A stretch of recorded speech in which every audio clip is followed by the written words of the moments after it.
I still regret it. Even after 35 years, I still have mixed feelings about leaving. My motivation for posting this is unclear, but I feel the need to get it off my chest. I, 60, married my high school sweetheart when I was 18 years old.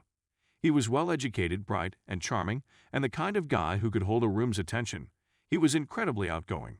Despite the fact that I'm really timid, we were a great match. After 25 years together, we were the parents of 2 little children, and I was pleased with my life. Then my wife started a new career, and she was doing well, gaining promotions and staying on the job for extended periods of time. So you can see where this is going. By the way, you're completely wrong. I had a relationship with her. I was becoming more angry with her since she was out working late to provide for our children. She was not at home to make dinner, and I had never bothered to learn how to cook until this incident occurred. Because I didn't do it, the laundry would pile up for a few days, and I would be responsible for picking up the kids from school while she was away at work. Nevertheless, I never expressed my feelings, and every day when my wonderful wife returned home, I put on a brave front and pretended everything was okay, even though it clearly wasn't. I'm certain that if I'd spoken my feelings to her, she would have listened, but I didn't. In the course of a work function, I met a lady with whom I chatted on the phone for many weeks. Things quickly got inappropriate, and I did nothing to stop it. Then, 2 weeks later, I wrote my wife a birthday card in which I expressed my feelings for her and how beautiful she was, and then I walked out on her. The worst part was that she never yelled or screamed at me.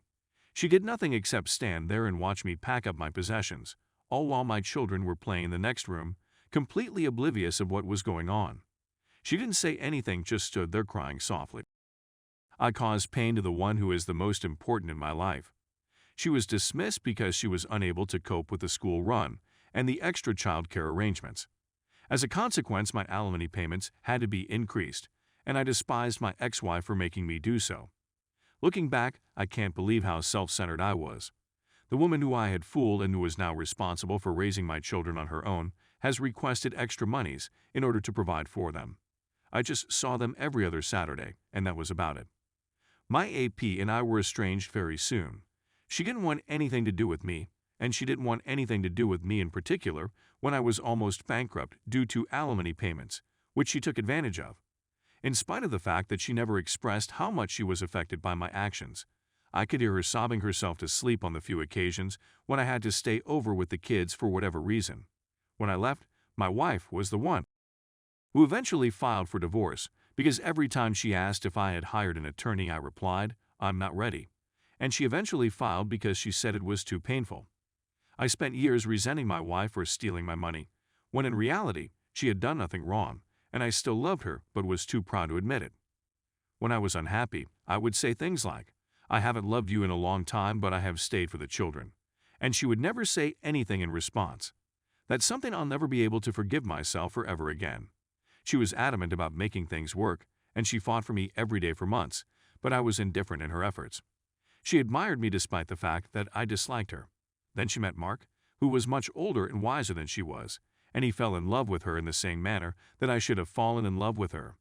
He was and continues to be a lovely and kind gentleman toward her and my children.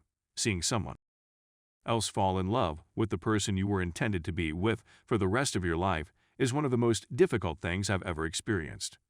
Then you should have fought for me because I would have loved you forever if you would have let me, she said when I told her 2 weeks before her wedding. On the day of her wedding, I drove to the church and waited outside in my car, telling myself I would object to the wedding, but I didn't. I was a little disappointed. 30 years have passed, and seeing that written in front of me now makes me feel just as bad as hearing it 30 years ago. Having to see her with him for all these years has served as my penance, and although I've had the odd connection with her, nothing substantial, I will never forgive myself for what I did today would have been our 42nd wedding anniversary, which should have been our punishment. My belief is that infidelity is not something that can be fully recovered from. Rather, it is something that must be learned to live with. Story 2. How do you deal and feel okay with throwing away 2 years of love, sweat, and lots of tears invested into a relationship? How can you accept what occurred when there is no silver lining? You just notice the harm and take a step back from it. This relationship just served to damage you and put you back in life.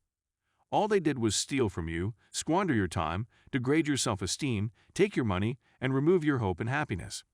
You get the impression that you have learned nothing significant or useful. You have conflicting emotions because, on the one hand, you still care for and love this person as you always have.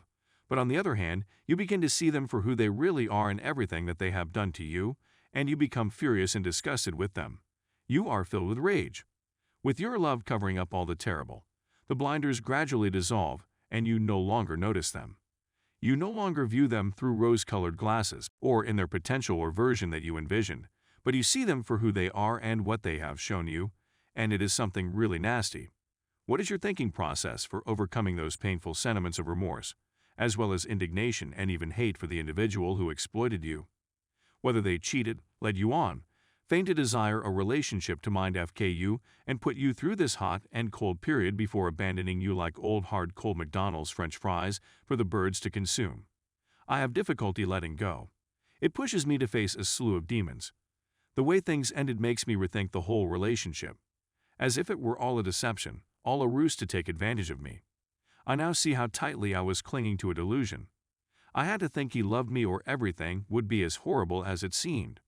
It was my most powerful weapon for forgiving him and moving on from the twisted deed he committed upon me. If he loved me, it may have been an accident, and I justified myself by remaining silent all that time. But if he didn't, he was just a criminal, a predator. A stranger to me and an abuser who regarded me as the ideal, naive, innocent target. That is, I feel, why I was able to make such a significant contribution to the relationship. I need to believe that he was concerned about me.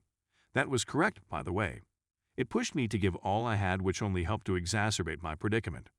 I love the fact that I still have feelings for him and want him back in my life. In an unusual sense, he feels at ease in his own skin. As I got older, he served as a refuge, a source of hope, and a source of fantasy for me. He was my home away from home, and he was everything I had ever wanted. However, reality did not live up to my expectations and desires for him.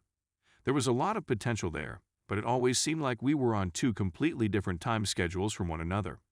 Each of us is always accessible at two different times for the other. Although it is the same train ticket for the same location, the departure time is different. The difficulty was that I was willing to wait for him, but he wasn't willing to wait for me. It's tough to let go of someone when you've given so much of yourself to them. My rejection rate for legitimately good men was at an all-time high, and some of them were admittedly much better than him. The life, love, and vacations I'd given up for someone who has used me, cheated on me, humiliated and turned me into a shell of the person I used to be. Someone who wasn't even loyal to me or honest with me. I'm sick of it all. All I want is that it weren't true. It makes my heart ache. It was this man who set us up for failure, and despite my attempts to clean up his own mess, he just served to aggravate the situation. I loathe this individual and all they've done to me and put me through, as well as all of their lies and deceit. This individual is the greatest lie I have ever met, as well as the largest letdown. They are never there when you need them, and they are also the most self-centered person I have ever encountered. I provided them with several opportunities to put things right, but they decided to make things worse with each passing chance. I want to go away from them because I deserve so much more than what they are giving me. How can you go over the sentimental feelings, the deep-seated connection, and the hope that you have for someone